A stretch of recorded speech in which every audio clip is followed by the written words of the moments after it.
Welcome everyone. This is going to be an amazing session as long as everyone follows these few simple rules. Online meeting etiquette. Number 1, be on time. Number 2, mute your microphone when you are not speaking. Number 3, respect the speaker or reporter by listening attentively. Number 4, if you have questions, use the chat box for moderator to note it. Number 5, check your internet connection, headset, microphone, and camera. Number 6, stay focused and avoid multitasking. Number 7, be prepared. Number 8, just speak at the normal level. Number 9, do not leave without permission. And number 10, questions will only be entertained at the end of the discussion. Good morning, classmates. Good morning, sir. We are your presenters for today. I am Arthur P. Datu. I am Juliet Dejan. During our past meeting, we discussed thoroughly about what case method is applied in decision making, and also we differentiated case-led to that of the comprehensive type of case. And recently, we talked about the different dimensions of a case and its mode of description. And at the moment, for us to fully understand and how we can resolve a case for that matter, we will be discussing to you about the case method, or is appropriately be called the case discussion method, or simply case discussion. What is case discussion? Case discussion is interactive, student-centered exploration of realistic and specific narratives that provide grease for inductive learning. Among the purposes of case discussion are the following: foster critical thinking, encourage student responsibility for learning, transfer information, concept, and technique, develop command of a body of material, blend affective and cognitive learning, enliven the classroom dynamic, develop collaboration skills, teach questioning and self-directed learning. Those are the purposes of case discussion. And now, there are different ways by which case discussion is done to solve a case. Number 1, study of a case by an individual learner. Number 2, discussion in a small group.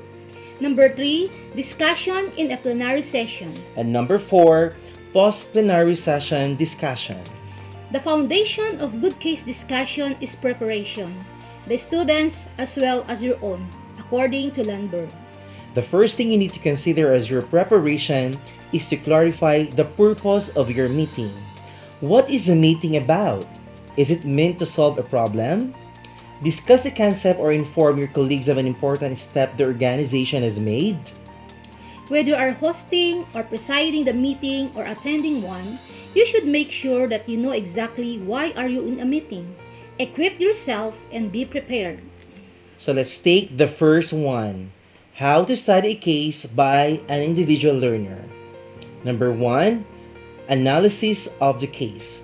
On the level of the teacher advisor or the guidance counselor, you need to identify the case for the purposes of analysis. Number 2, develop a strategy.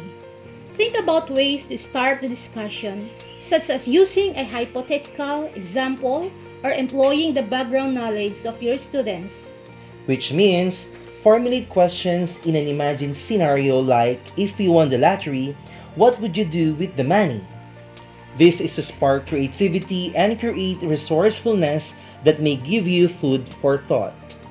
Number 3, action plan from the point of view of the decision maker. Making conclusions on facts gathered and evaluating evidence presented before coming up with a recommendation and suggestion. In conclusion, cases are a valuable way for learning to occur. It takes a fair amount of preparation by both the teacher and the students. But don't forget these benefits according to Brunner. The teacher is learning as well as the students because of the interactive nature of this method. The teacher constantly encounters fresh perspective on old problems or test classic solutions to a new problems. It is important that at the end of the discussion, you provide a structured closure. To be satisfying, the exercise requires some sense of completion even if time runs short.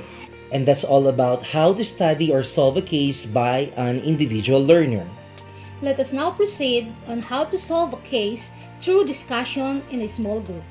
A small group discussion follows a democratic guidelines and allows everyone to contribute many ideas for others to discuss and to reflect on. The group should consist of 6 to 10 individuals and is at complete liberty to understand, analyze, and interpret the case as it deems appropriate in order to make a recommendation. The purpose of a small group discussion is to contribute and circulate information on a particular topic and analyze and evaluate the information for supported evidence in order to reach an agreement on general conclusions. To do this, several steps must be taken when conducting small group discussions. Step 1. Introduction. The presenter will introduce a topic on which all of the participants have some background knowledge so that they have basis for discussion as well as the participants. Step 2. Directing the discussion. The presenter is in charge of directing the discussion to get it started. Ask the participants if they have questions about the topic at hand. For your information, questions are excellent motivators for discussion. Step 3. Summarizing the discussion. The presenter should summarize to make sure the participants are well informed of what has been discussed. For a small group discussion seeking consensus, it is important to summarize to make sure all the participants are thinking along the same lines. Conclusions should be recorded on the chalkboard so all can see them. Basically, summarization is helpful for clearing up confusion, covering main points, ending a discussion, and conveying messages. Again, those are the procedural steps in using small group discussion. Step 1, introduction. Step 2, directing the discussion. And number 3, summarizing the discussion. And now, let's proceed to the 6 steps of approaching a case study-based group discussion. A participant must approach the case by not beginning their thought process, by impulsive thinking of what solution be made, for we cannot solve a problem that we do not fully understand. Rather, we recommend the following steps. Step number 1, situation analysis. Situation analysis, contrary to what usually happens, should not begin by a word-by-word repetition of the case, as every participant is familiar with the case details. Instead, begin analyzing the situation by asking the questions about what we do not know about the situation and what assumptions we need to make in order to solve the problem. Step 2. Problem definition. This is the most important stage of the discussion. If the situation has been analyzed properly, we cannot only see all the inherent problems but also determine the order of priority in which they may be dealt with. Step number 3 is the statement of objectives. What do we hope to achieve out of a range of solutions we are going to discuss? Where will we absolutely not compromise and where we might? These must also be determined in order of priority. Step 4. Evaluation of alternatives. Alternatives should reflect substantially different approaches to the problem or different priorities across objectives and should present decision makers with real options and choices. Evaluating alternatives is to help make sound decisions. Evaluate alternatives by examining the benefits and drawbacks of each alternative. Alternatives should solve only those problems that you have identified and only up to an extent determined by the objectives you have set out. There needs to be a clear agreement among the group members. Any course of action must always be weighed against the objectives in the given order of priority. Step 5. Recommendation. Upon discussing alternatives, the group may make unanimous recommendation, or the opinion may be divided. In case of such division, a majority recommendation is made to the panel. The recommendation should be based on the objectives. And step 6, Plan B. The group does not expect a one-size-fits-all kind of solution. The panel expects you to identify all possible scenarios in which the case may end and have a plan of action for each. Take note that the case can be solved only if the entire group works together. Work in the spirit of the team. But do not forget that team spirit does not mean that you blindly follow the majority of the team. You must have realized that to understand a problem in all its complexities, you must be able to observe it from the points of view of all the concerned parties. In order to be able to do this, both now and in future, cultivate empathy within yourself. Develop a habit of putting yourself in the shoes of others and feel what they feel. Nobody said it more eloquently than Aristotle: to perceive is to suffer. Again, to perceive is to suffer. Again, the 6 steps of approaching a case study-based group discussions are: number 1, situational analysis. Number 2, problem definition. Number 3, statement of objective. Number 4, case resolution. Number 5, conclusion, recommendation. And number 6, plan B. Another way to resolve a case other than individual learner and small group discussion, we also have discussion in plenary session. What is plenary session? A plenary session is a session of a conference which all members of all parties are to attend. Members consist of 80 to 100. The term has been used in teaching profession to describe when information is summarized. When a session is not fully attended, it must have a quorum, the minimum number of members required to continue the process. Plenary sessions trains any participant's ability to think. Only school can offer guided plenary sessions as a format of learning. Like a teacher's lecture, it can be adapted precisely to the learner's needs, much more so than any textbook or video. With a certain amount of practice, plenary sessions are one of the most powerful and flexible modes of learning. How to solve cases in plenary session. 1.